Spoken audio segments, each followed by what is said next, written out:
One of the men who saved a Coleman woman from a dog attack is speaking up, sharing his harrowing experience with KTAB in hopes that it will not happen to anyone else. KTAB's Noah McKinney now brings us his story and some clarification from Coleman City leadership. But a warning, tonight's top story does contain some very graphic descriptions.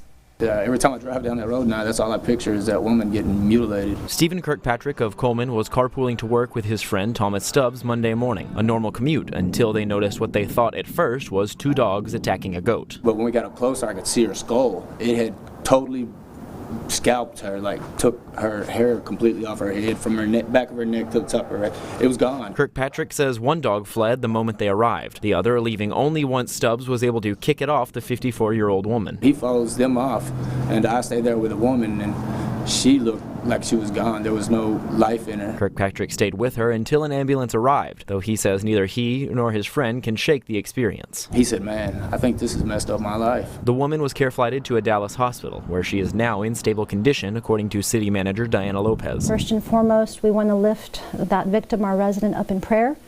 And our thoughts as a community are with her for speedy recovery. The dogs were surrendered voluntarily by their owner and are now in quarantine, and contrary to recent misunderstanding, will not be returned. They will unfortunately be euthanized because they have been deemed dangerous animals. But the incident has brought a spotlight on city animal control, a department some say is not doing enough. What if it was a kid, or it doesn't matter who it is? There's dogs all over this place that need to be tended to. Lopez says the city takes in at most 300 dogs spread out over a year, not 400 to 500 as was previously stated. 50% of those we try to adopt out if they are of good temperament.